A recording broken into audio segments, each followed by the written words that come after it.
name is Raman Wukong, and today we're going to go and set up a smart node from scratch. So the first thing that we are actually going to do is we are going to create a new sudo user, okay? So there's a couple of ways that we can do this. We can either just say sudo add user, and following along from the guide on the website, we are just going to say this is going to be our sudo user, okay? It's going to ask some stuff. We're going to assign it a password. And redo it again. Hope I got it right. I did. Okay. Sudo user for prompt. Okay. There we go. Not really important. Let's go yes. All right, so now we have our new user. We are going to want to add it into the sudo group. Okay.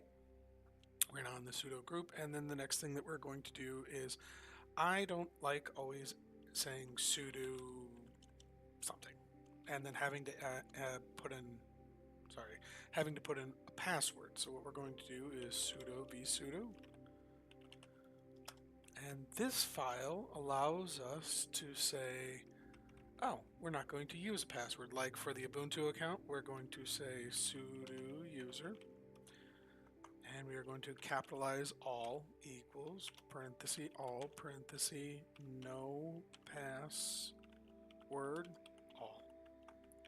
Save it, X, we're good to go. Okay. So now we're going to sudo bash. This is just the easier way, so that way I don't have to enter in the password again. We are going to switch user into that user that I just created, which is sudo user. Right? And it gives you the general warning about, to run a command, blah, blah, blah, blah, blah. All right, so now that we've created this user, we are going to create another user, which is where we are actually going to be installing the smart node, and we are going to say add user Bitoreum. You can call this whatever you want, but whatever we call it here is going to have to be consistent throughout the whole process. So just, if you're unsure, follow along exactly with what I do. The sudo user is less important. You can name that whatever you want, but this just matches what was in the written guide for those of you who are following along. Okay, we're going to add this user. Oh, right, duh, forgot sudo. Sudo add user Bitoreum. Going to pick a password, renew it. Okay. Smartnode.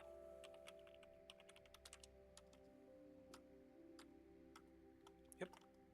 Okay, but unlike last time, we're not adding it into, what am I trying to say? We're not adding it into the super user group. We are just, it's a regular user. Okay, now at this point in time, we have a lot of what we want set up. One of the things I would do, and it's not going to be included in this video, is I would rather you use SSH keygen.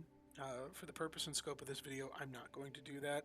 It's just a little bit more secure. That way, people can't brute force in. It's a little bit more complex. If you have questions about that, go ahead and get at me at Discord. If you're using Oracle, you're forced to use it, which will be a entirely different thing. But for the purpose of this, we're just going to use passwords to log in and out for now. All right, so first thing that we're going to do over here is we're going to upgrade the distro. Make sure that is correct. Sudo apt update and sudo apt distro upgrade. Okay, this should upgrade here, and it might take a while, so I will meet you back on the other side.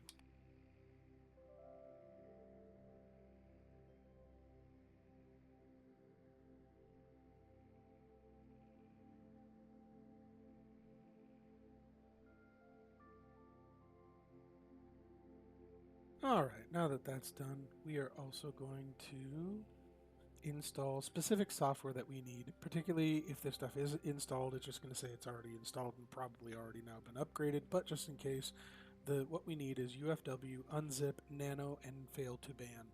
That's what we're going to be installing.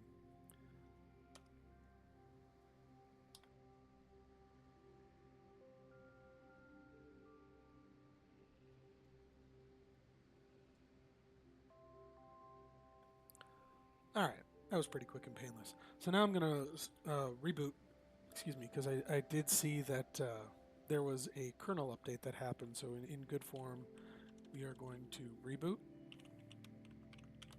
And I will see you on the other side. All right, folks, welcome back. So what we're going to do now that everything's all been updated, everything's been installed, we're good to go from here. So the first thing that we're going to do is go into the root user, or elevate to the root user.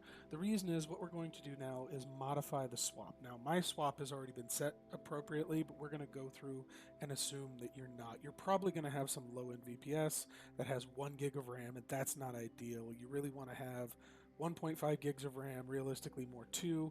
And if we look here, I have 2 gigs, right? And what we want is, and I have a swap of 500 megs. We want to change this. So the first thing that we're going to do is issue this from here. And the reason that I choose root is that there sometimes are issues with doing this from an elevated or super user.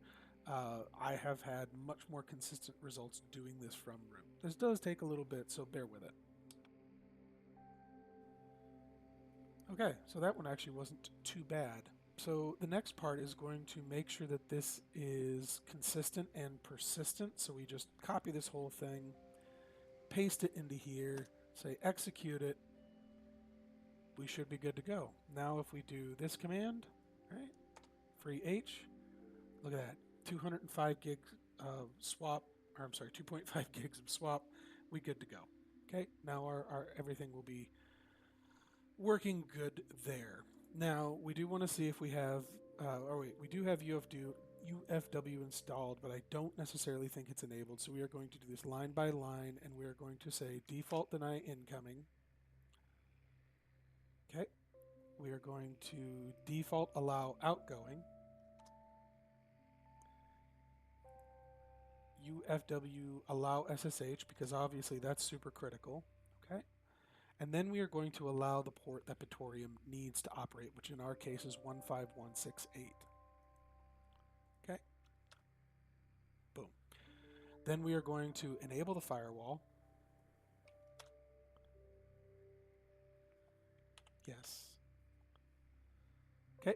And we're good to go there. Now, from root, you don't have to hit sudo, so we just do UFW status.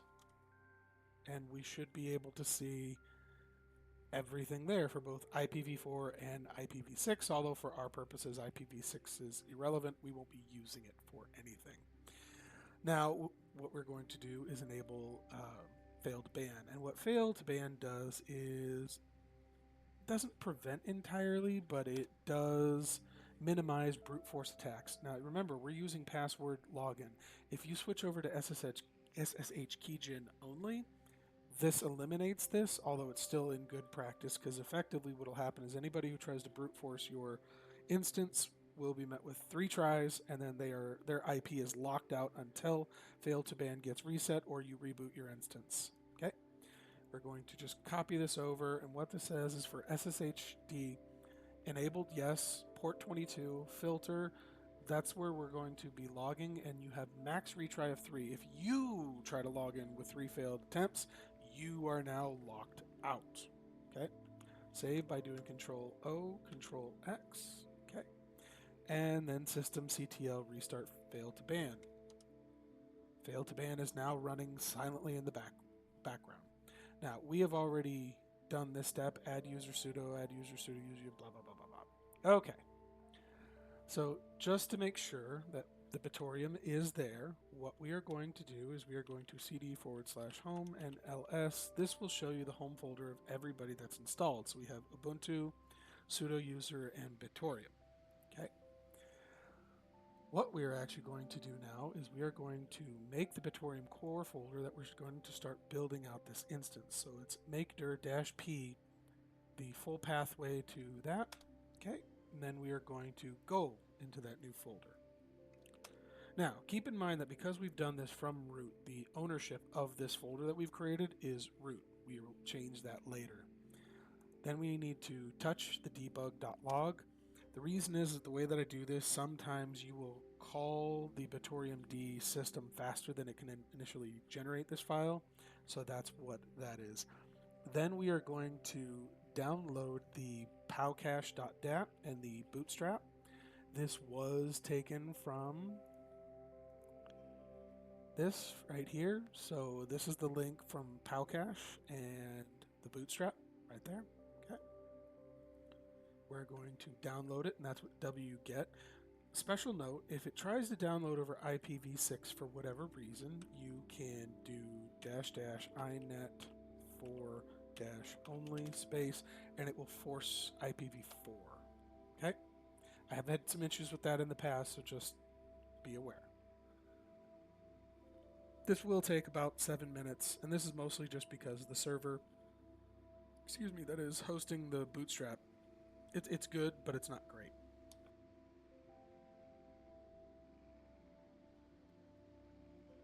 Alright, through the power of movie magic, that took no time at all, right? So now we're going to ls, and what we have here is in the Bitoreum core folder, we have a debug.log, powcache.dat, which we need, and then the bootstrap.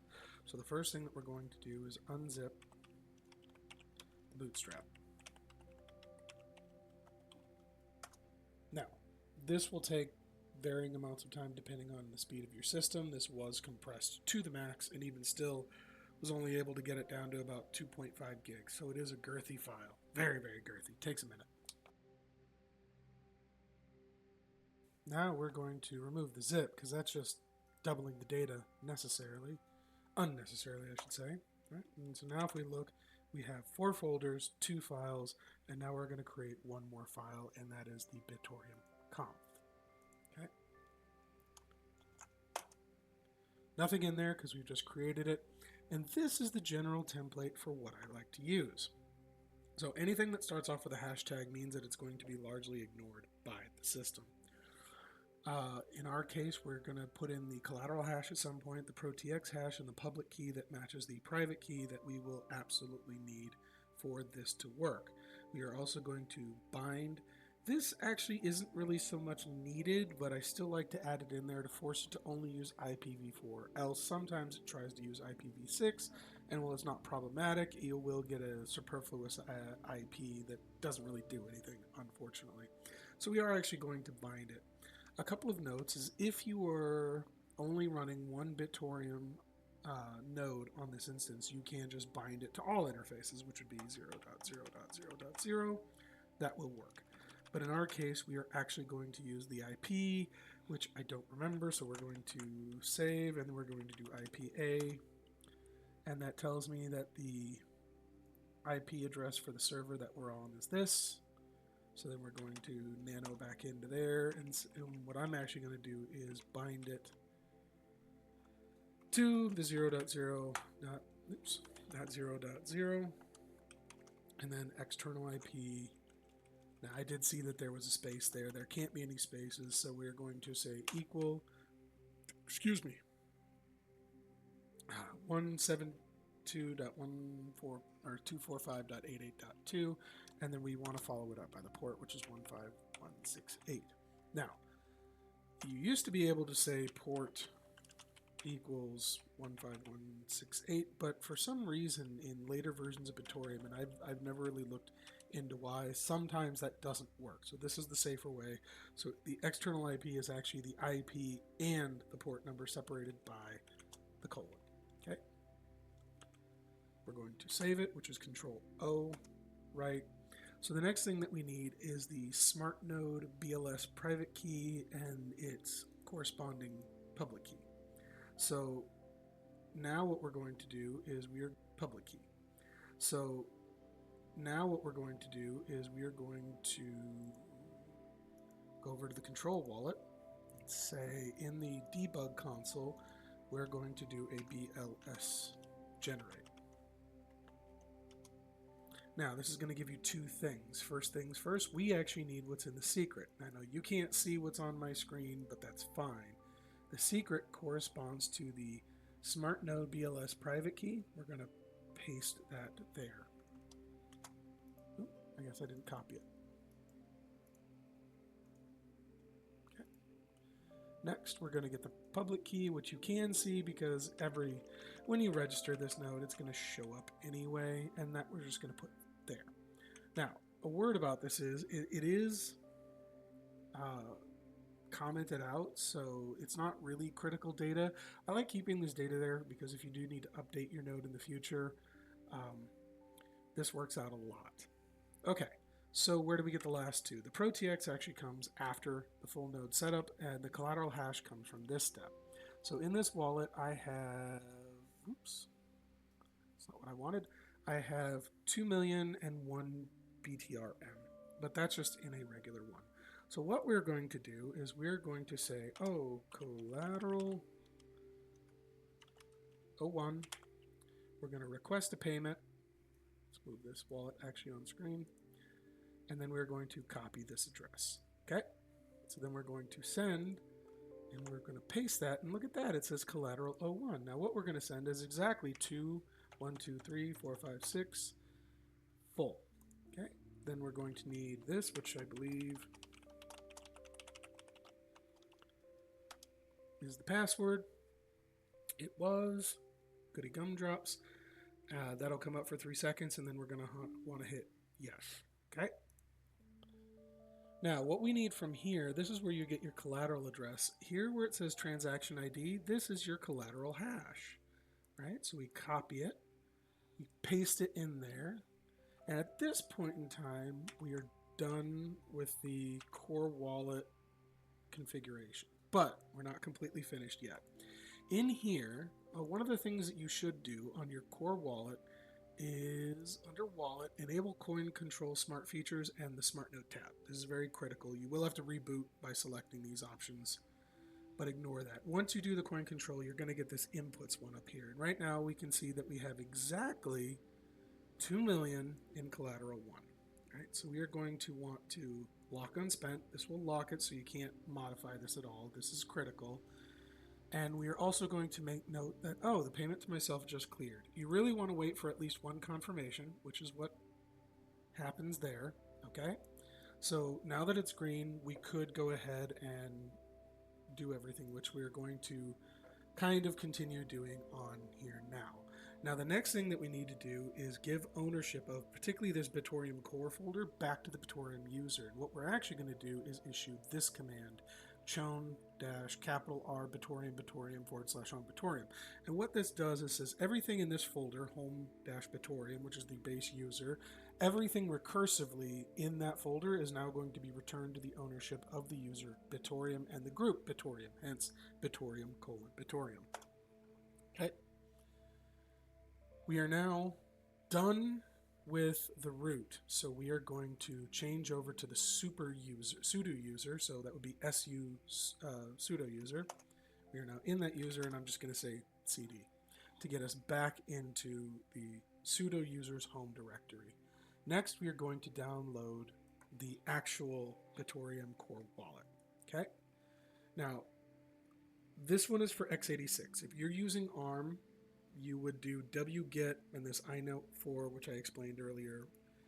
But instead of that, you're going to use the generic Linux ARM version, or if there's an ARM that matches your particular installation in the future, go ahead and use that. But the generic ARM will generally always work. And since we are in 4.1.0.0, that's what we're going to use. That's what you're going to use. But I'm using the x86, so that's what I'm using over here.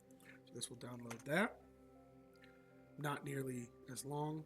Okay, and then we are going to tarball or unpack that file using this command. Okay, we are going to then change directory into that folder that we just created. Okay, and then we are going to copy the Bitoreum D and the Bitoreum CLI into the user bin folder.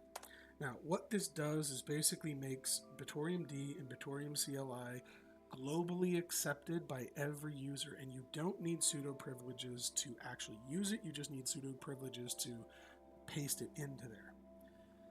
Okay, now that we have transferred those files into user bin so they're globally accessible, we are going to, oh, you know what, this is fine, but we go here, sudo nano this, and we we say, boom, we're going to create a new service. As we see, it's a new file. This file was specifically formatted for the user Bitoreum because that was the user that we created that's going to run all this. So if you're using a different user, you're going to have to change the user here, the user here, the user here, the user here, the user here, and the user here to match whatever user that you're doing. If you need more help on this, please just get at me on the Discord and I can help you through this. Control O, Control X, voila. Alright, now the next part we're actually going to once again elevate ourselves to root. This just happens to work a little bit better. So from root we're going to say echo this into here. Once again, take note of the Bitoreum here. If you're using a different username, match it here. This will write this line to the bottom of that comp file that we created earlier. Okay. Then we are going to systemctl daemon reload. Okay. Reloads the systemd service. Enable Bitoreum. Created the system link. Okay, now that it's enabled, what we're going to do is start the Bitoreum daemon and then tail the debug to see if there are any kinds of errors going forward.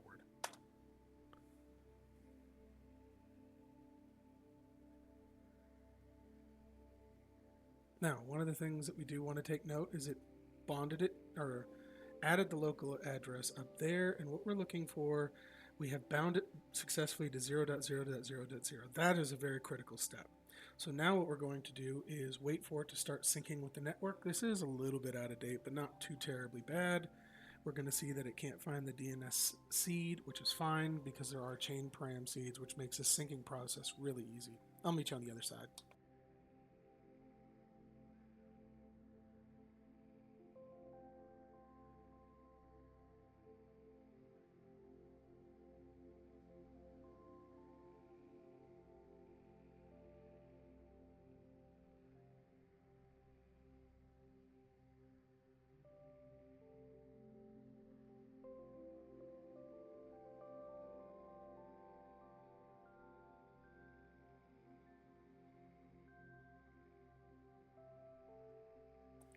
All right.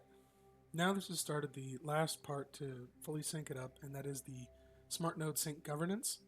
This takes anywhere from about 30 seconds to about, I think the longest I've seen it take is about 2 minutes. It really depends on the current network speed, the speed of your VPS, or just hardware in general. But once we get it synced up, which right now we're at 0.90%, effectively, once it gets to 100%, then we're good to proceed. Okay, now you see here it has completed it, and it did it in about 36 seconds. Sync is finished. All right, from this point on, we are more or less finished. We will come back to this in a second, but the first thing that I want to do before proceeding is first we want to go over here and we want to say port checker, right? Yep, and I want to, which one do I want to use? I think I like this one the best. A lot of pop-ups on it, which I don't particularly care for, but whatever. I have had really good luck with them. As you can see, all this pop-up crap, whatever. Thing we're going to look for here is 15168. And we're going to go back to U. Okay.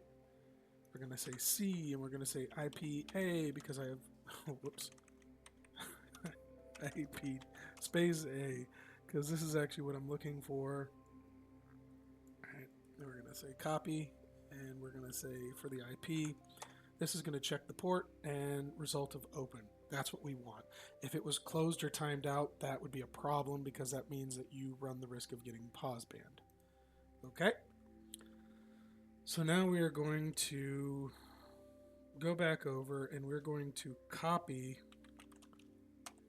the configuration file from earlier, which is Bitoreum.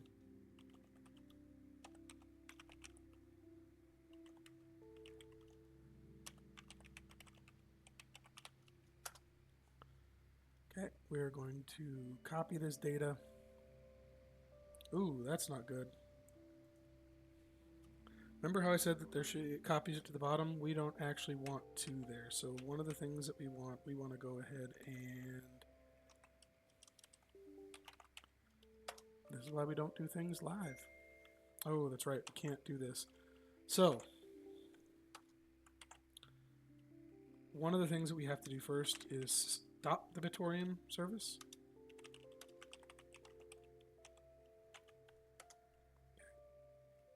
Oh.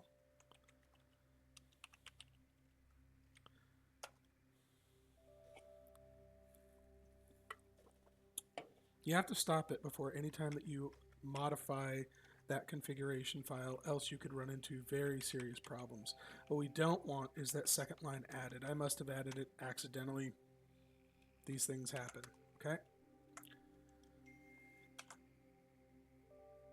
Then we're going to want that, and we are going to want this, okay?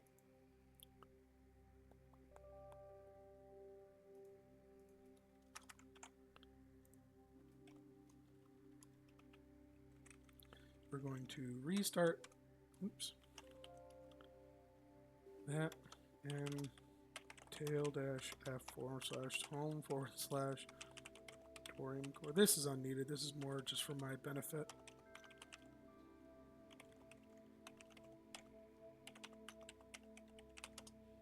And that's just going to bring that back up.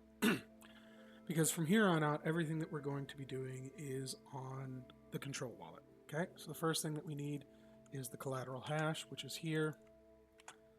Then we are going to want your wallet. Okay, and we are going to want the debug console. Now, very important. First things first, we have to unlock your wallet. So we are going to wallet unlock phrase. We are going to enter your password. And it has to be within these two quotes. Oh, what? You thought you were going to see my password? Not a chance. And we're going to do something crazy like 100,000 seconds. It's just because this could take a little bit long. We're going to lock the wallet later. All right, once you see the null, that means we are good to fly. So then we are going to say Smartnode outputs. Okay. And I only have the one. And what we're really looking for is this number afterwards. Now, the way, if you had multiple, the easiest way is to match the last, I don't know, 3 or 4. In our case, 83. Okay, and then 1. So the collateral index that we want, which isn't in quotes where the rest of them are, is 1. The IP import that we want is here. Okay. We're going to skip the owner address for a second. The public key is here. This is why I put this data in this file. Okay, and then the voting address we're going to skip. Now the operator's reward, I want all the rewards, so 0. And then payout address and fee source we will deal with in a second. Now to get the owner and voting address, we need 2 new addresses. So we're going to say get new address, and we're going to do it again. And then we're going to say copy, and we're going to say put you into owner's address. That was the first one. And then the second one, we're going to copy, and we're going to put you into the voting address. Okay. Now, we're going to come over to the main one, and we are going to create a new payout, say Smartnode payout. Okay. We're going to request a payment. We're going to copy this address, close it, and that is our payout address. Okay. Now fee source, we're going to list address balances. Any address over or with a positive value, which this has, but not the 2 million because we've locked that in collateral, should be good. So that should be our fee address, right? Once this command has been filled out, we go over here, we copy the whole thing, so protx registered, blah, blah, blah, blah, blah, down to the last one, but we don't want that last little space. So what I actually like to do is go from the bottom up, X, V, paste it back in there, and then we are going to paste it in there, and you should get that, okay? Some kind of text here means that it was successful. If you get red text, that's bad. But over here, we wait for this to turn into that, and that's it. Start to finish, okay? Once this goes green, this means that your Smartnode has registered, and we will see it here, okay? But obviously it's not there, so we're just going to Wait for a second. Oh, payment is good. And as we see here, we can see that the service has been registered. We have an enable status, no pause score, which will stay valid as long as it's open and readable by the network, at what block it was registered, when it was last paid, when your next payment is going to be made, the address it's going to be paid out to, the operator reward, which, like I said, we're not sharing with anybody. That's 100% ours, which will go to that address. The collateral address that you use, the amount of collateral, the owner address, the voting address, so on and so forth. All right, that's it. At that point in time, you should start getting rewards based on this reward payment. And then if we go over here and we say all, right now you're seeing a lot of these old smart nodes that operated on the old network. The easiest way to filter those out is just put in 2 million, and it will show you the smart nodes that are currently on the network. All right. So there are 63 smart nodes registered, including some of these that were very, very naughty. Excuse me. That are good to fly. Well, I hope you enjoyed this video, and I hope to see you all next time. Have a good day.